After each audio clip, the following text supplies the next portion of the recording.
Toyota Altis. Okay, so share natin to guys, no. Biglang nawala yung lamig. So pag check natin, zero ang kanyang system. Ayan, so ginagamit to nila mag dialysis, no. So nung last week nag-add tayo dito kasi kulang siya. So ngayon zero na talaga. Siguro lumaki yung leak nya. Okay, wala naman tayong makita dito na sign sa labas, no. Yung mga sign ng langis na posible may leak, no. Wala naman. Okay, so ganun pa rin. Proceed tayo sa evaporator. So ito ay Altis na Dinso. So pag Dinso, kailangan talagang tanggalin yung dashboard. Pero pag Sandin, madukot lang, no. Pero Dinso to, baklas tayo ng dashboard nya. Ayan, so baklasin natin yan. Okay, so share natin to guys kung anong yung problema, no. Kahit anong unit, basta aircon yung problema, share natin. Okay, let's go. Ayan, so natanggal na natin yung evaporator housing nya, no. So yung dashboard tinanggal natin. Okay, so ito na yung blower housing. Ayan, so grabe yung mga agi ng daga dito guys, oh. Binalaya dito yung mga ano. Ayan. So nandito yung kanyang evaporator. Ayan, so pull out ko lang guys para mailigtis natin. Okay. Okay, natanggal na natin, no? Maraming mga cockroach dito, oh. Ayan, so ito yung evaporator nya, no. Sobrang dumi kasi wala siyang cabin filter. Yung mga dumi nya, oh. Tapos dito, sureball na to guys, may leak to. Ayan.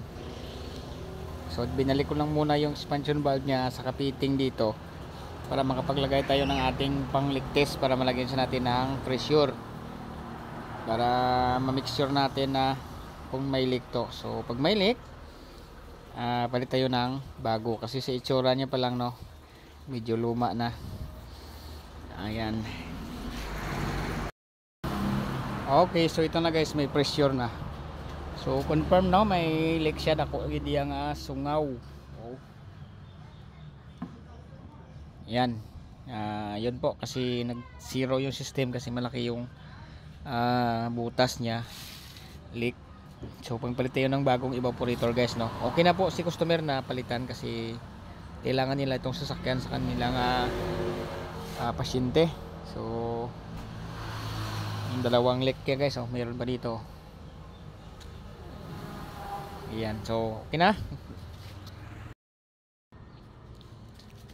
At ito na yung ipalit natin guys na evaporator.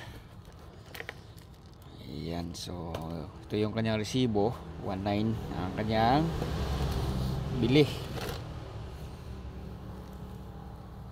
So magkapareho sila guys, no. Ito. Yan yung luma, no. Ito yung bago na ano, palit natin. Same sila. 2003 na year 2003 na Altis na Dinso. Kasi mayroon ng Altis na Sandin, no. Ayan. Okay, so symbol ko lang to guys. And ito, linisan natin. Then balik ko na po doon sa may ano, dashboard para tapos na. Okay. At yan, after ng isang oras, so tapos na, no. Nasimbol na natin lahat. Ayan, so tinanggal ko na yung gauge natin. Then naglinis na po ako ng condenser nya, no. Ayun.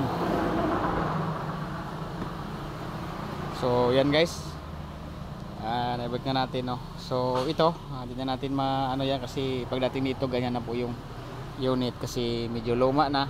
Ganito talaga mangyari yun sa ano nya. Ayan, good na po ng ating pinalitan ng evaporator guys na Altis 2003.